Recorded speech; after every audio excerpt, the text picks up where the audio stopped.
The Cybrarian presents Robert E. Howard's Kull, the Conqueror. In the time of Bran Mak Morn, Kings of the Night.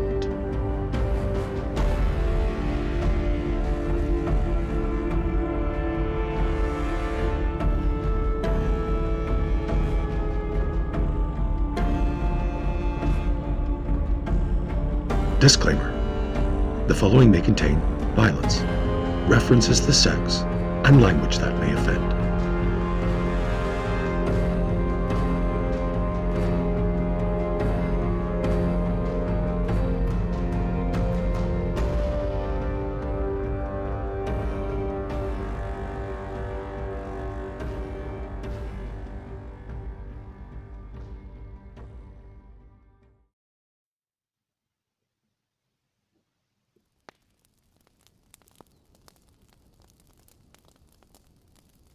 Chapter 2. I have reached these lands but newly, from an ultimate dim thule, from a wild weird climb that lieth sublime, out of space, out of time. Poe.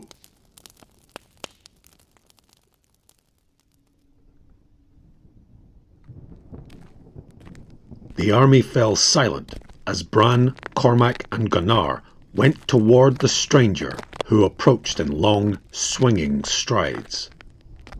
As they neared him, the illusion of monstrous size vanished, but they saw he was a man of great stature. At first Cormac thought him to be a Northman, but a second glance told him that nowhere before had he seen such a man. He was built much like the Vikings, at once massive and lithe, tigerish, but his features were not as theirs, and his square-cut, lion-like mane of hair was as black as Bran's own.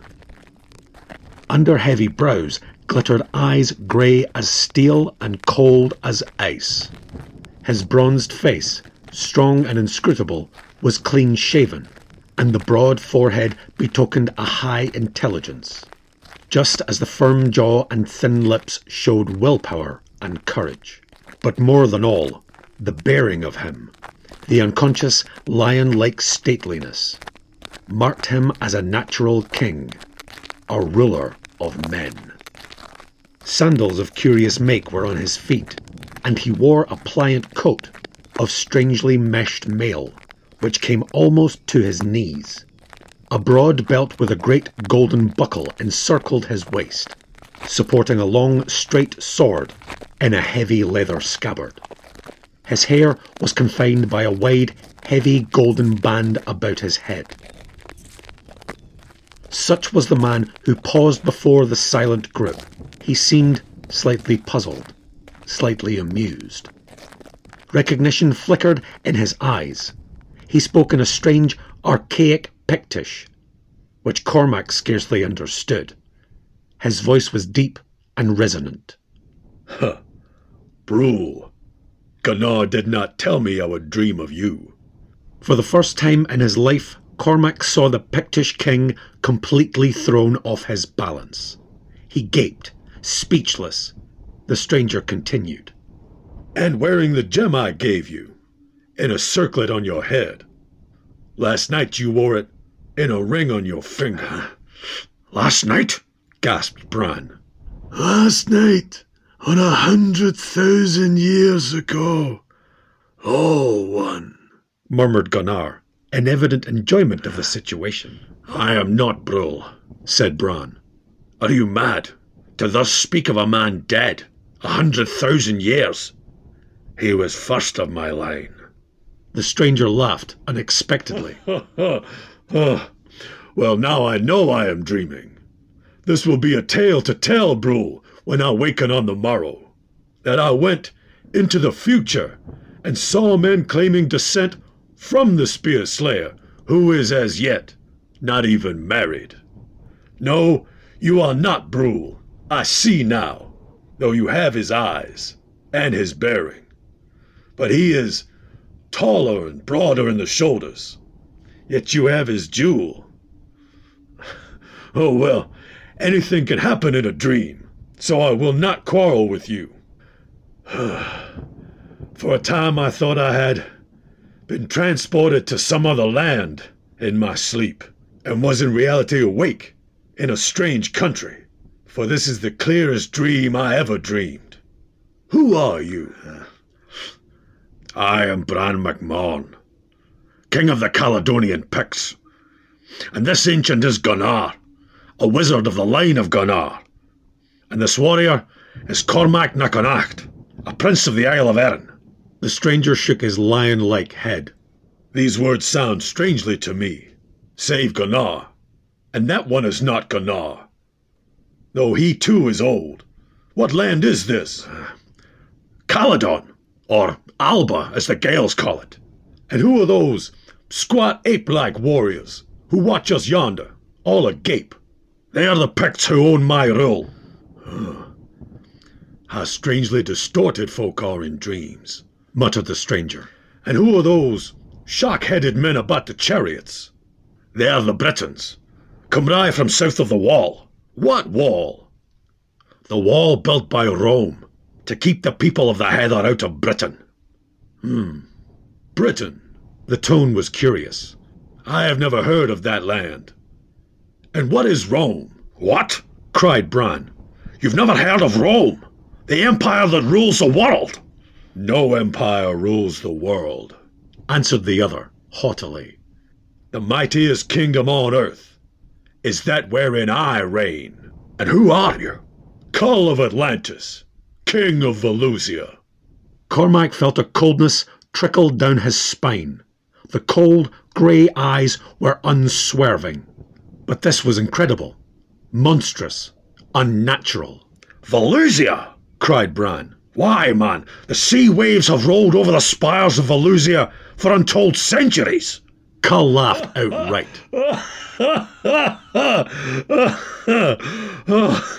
What a mad nightmare this is.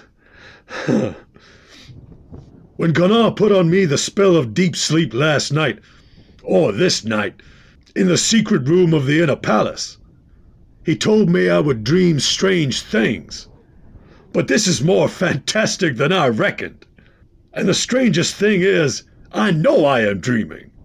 Gunnar interposed as Bran would have spoken. Question not the acts of the gods, muttered the wizard. You are king because, in the past, you have seen and seized opportunities. The gods, or the first Gunnar, have sent you this man. Let me deal with them. Bran nodded, and while the silent army gaped in speechless wonder, just within earshot, Gunnar spoke. O great king, you dream, but is not all life a dream? How reckon you but that your former life is but a dream from which you have just awakened? Now we, dream folk, have our wars and our peace. And just now a great host comes up from the south to destroy the people of Brule. Will you aid us? Kull grinned with pure zest. Aye, I have fought battles in dreams ere now. I have slain and been slain, and was amazed when I woke from my visions.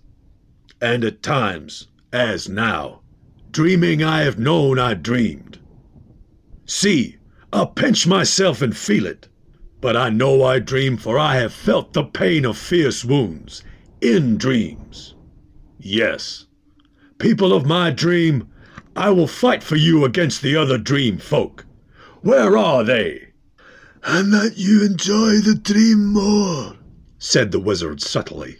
Forget that it is a dream, and pretend that by the magic of the first Gunnar, and the quality of the jewel you gave to Brull, that now gleams on the crown of the Morny, you have in truth been transported forward into another wilder age, where the people of Brull fight for their life against a stronger foe.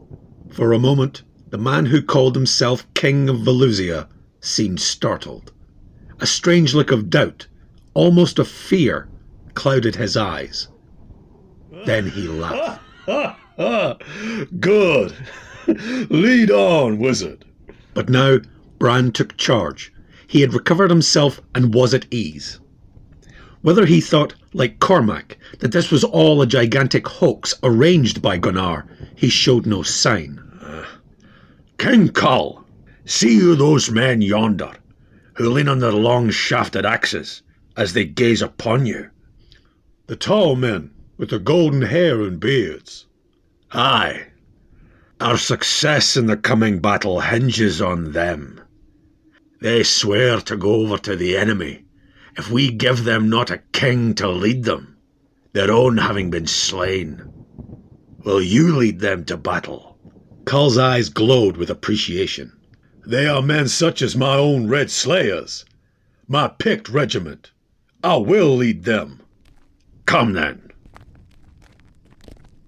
The small group made their way down the slope, through throngs of warriors who pushed forward eagerly to get a better view of the stranger, then pressed back as he approached. An undercurrent of tense whispering ran through the horde. The Northmen stood apart in a compact group.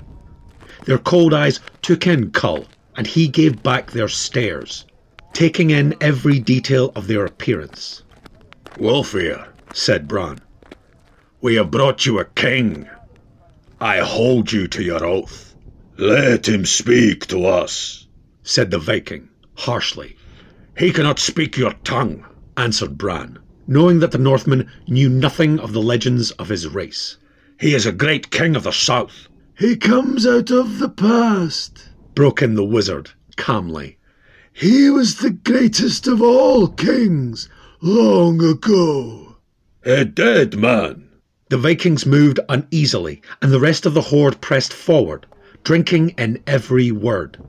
But Wolfir scowled. Shall a ghost lead living men? You bring us a man you say is dead. We will not follow a corpse. Wolfir, said Bran, in still passion. You are a liar and a traitor. You set us this task, thinking it impossible. You yearn to fight under the eagles of Rome. We have brought you a king, neither picked Gael nor Britain, and you deny your vow. Let him fight me then, howled Wolfir in uncontrollable wrath, swinging his axe about his head in a glittering arc.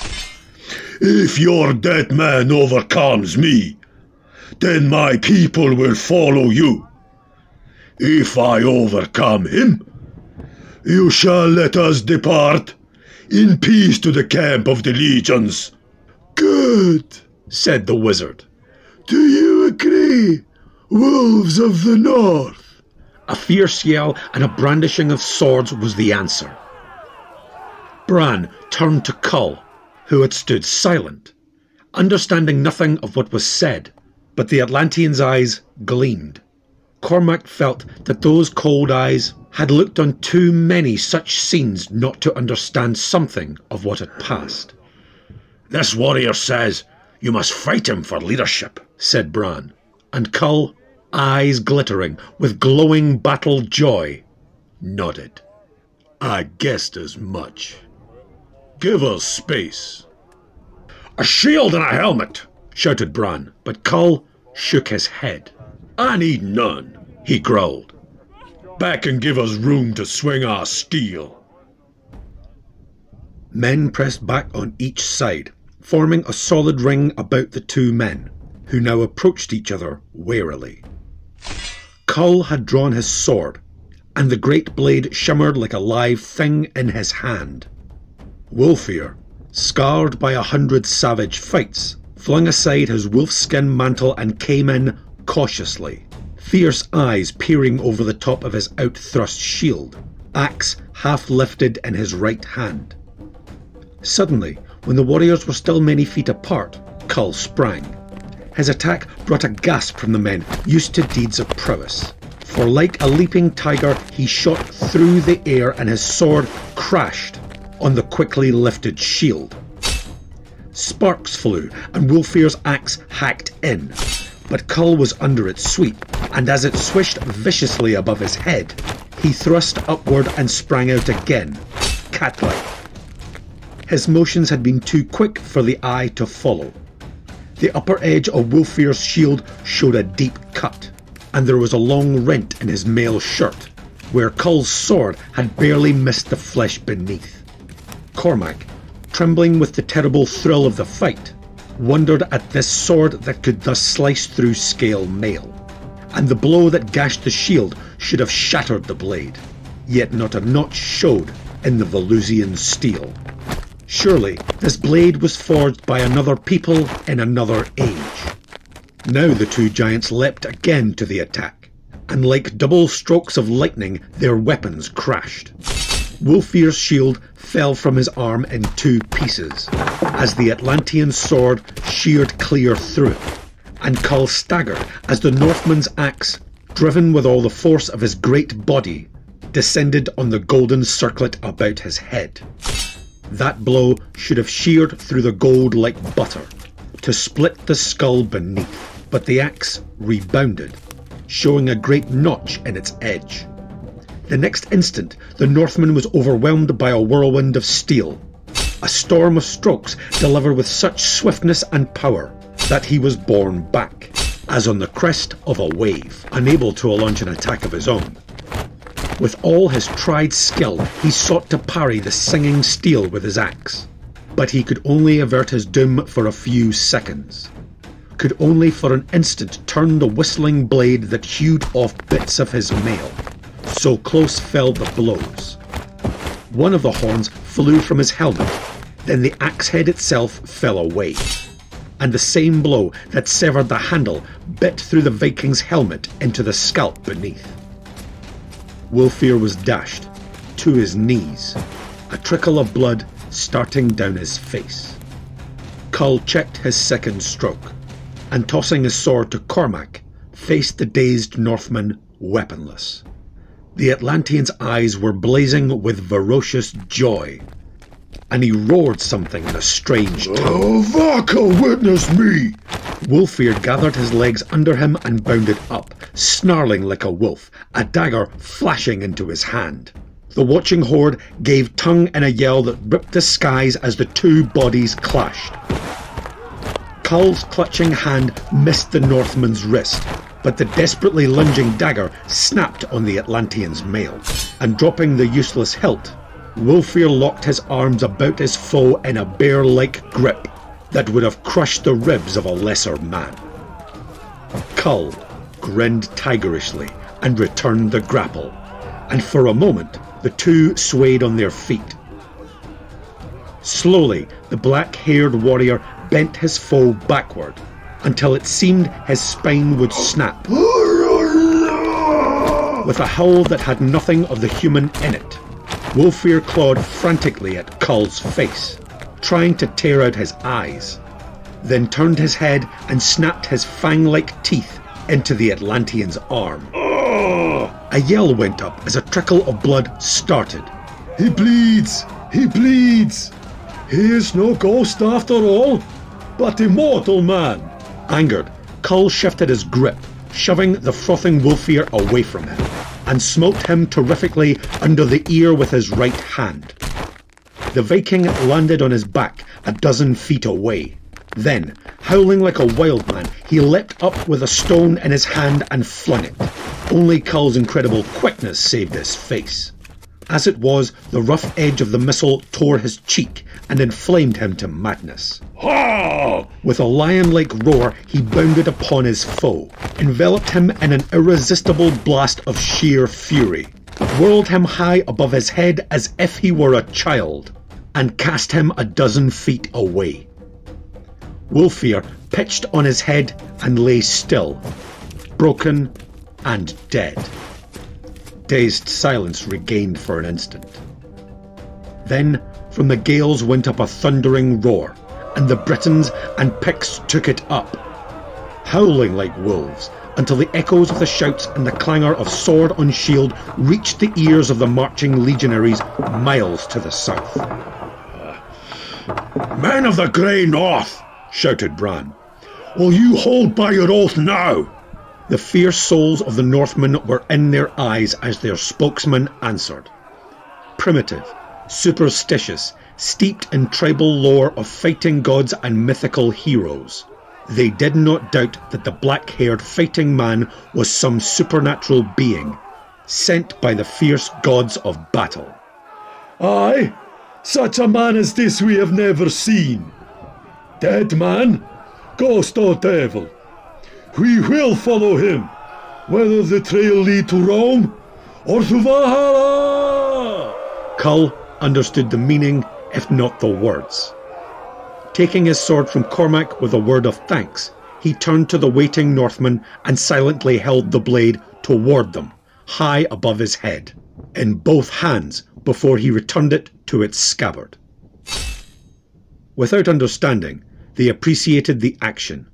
Blood-stained and dishevelled, he was an impressive picture of stately, magnificent barbarism. "Come," said Bran, touching the Atlantean's arm. "A host is marching on us, and we have much to do. There is scant time to arrange our forces before they will be upon us.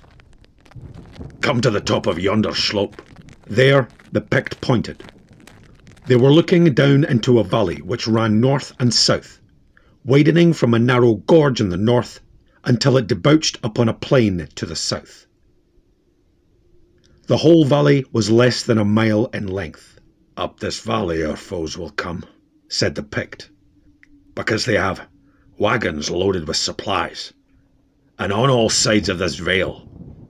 The ground is too rough for such travel. Here we plan an ambush." "I would have thought you would have had your men lying in wait long before now," said Kull. "What are the scouts the enemy is sure to send out?" "The savages I lead would never have waited in ambush so long," said Bran with a touch of bitterness. "I could not post them until I was sure of the Northmen. Even so, I had not dared to post them ere now. Even yet they may take panic, from the drifting of a cloud, or the blowing of a leaf, and scatter like birds before a cold wind. King Kull, the fate of the Pictish nation is at stake. I am called King of the Picts, but my rule as yet is but a hollow mockery. The hills are full of wild clans who refuse to fight for me. Of the 1,000 bowmen now at my command, more than half are of my own clan. Some 1,800 Romans march against us. It is not a real invasion, but much hinges upon it. It is the beginning of an attempt to extend their boundaries. They plan to build a fortress, a day's march to the north of this valley. If they do, they will build other forts, drawing bands of steel about the hearts of the free people. If I win this battle and wipe out this army, I will win a double victory. Then the tribes will flock to me, and the next invasion will meet a solid wall of resistance. If I lose, the clans will scatter, fleeing into the north, until they can no longer flee, fighting as separate clans rather than as one strong nation. I have 1,000 archers, 500 horsemen, 50 chariots with their drivers and swordsmen, 150 men in all, and, thanks to you, 300 heavily armed northern pirates. How would you arrange your battle lines? Well, said Kull, I would have barricaded the north end of the valley. No, that would suggest a trap. But I would block it with a band of desperate men, like those you have given me to lead. 300 could hold the gorge for a time against any number. Then, when the enemy was engaged with these men to the narrow part of the valley, I would have my archers shoot down into them until their ranks are broken, from both sides of the vale. Then, having my horsemen concealed behind one ridge and my chariots behind the other, I would charge with both simultaneously and sweep the foe into a red ruin. Bran's eyes glowed. Exactly. King of Valusia. Such was my exact plan. But what of the scouts? My warriors are like panthers. They hide under the noses of the Romans. Those who ride into the valley will see only what we wish them to see. Those who ride over the ridge will not come back to report. An arrow is swift and silent. You see that the pivot of the whole thing depends on the men that hold the gorge. They must be men who can fight on foot and resist the charges of the heavy legionaries long enough for the trap to be closed. Outside these Northmen, I had no such force of men.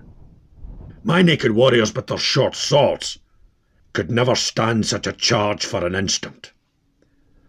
Nor is the armour of the Celts made for such work. Moreover, they are not foot fighters, and I need them elsewhere. So you see why I had such desperate need of the Northmen. Now will you stand in the gorge with them, and hold back the Romans, until I can spring the trap? Remember, most of you will die. Kull smiled. I have taken chances all my life, though too, Chief Counselor would say my life belongs to Valusia, and I have no right to so risk it. His voice trailed off, and a strange look flitted across his face. By Valka, he said, laughing uncertainly. Sometimes I forget this is a dream. All seems so real. But it is. Of course it is. Well then, if I die, I will but awaken, as I have done in times past. Lead on, King of Caledon. Cormac, going to his warriors, wondered. Surely it was all a hoax. Yet he heard the arguments of the warriors all about him, as they armed themselves and prepared to take their posts. The black-haired king was Nade himself, the Celtic war god. He was an antediluvian king brought out of the past by Gunnar. He was a mythical, fighting man out of Valhalla. He was no man at all, but a ghost. No, he was mortal, for he had bled. But the gods themselves bled, though they did not die. So the controversies raged. At least, thought Cormac, if it was all a hoax to inspire the warriors, with a feeling of supernatural aid, it had succeeded. The belief that Kull was more than a mortal man had fired Celt, Pict and Viking alike into a sort of inspired madness. And Cormac asked himself, what did he himself believe? This man was surely one from some far land. Yet in every look and action there was a vague hint of a greater difference than mere distance of space. A hint of alien time, of misty abysses and gigantic gulfs of eons lying between the black-haired stranger and the men with whom he walked and talked. Oh, is he a ghost? Oh, is he a god?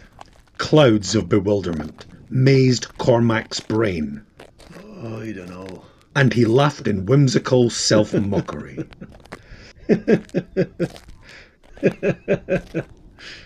Oh, dear.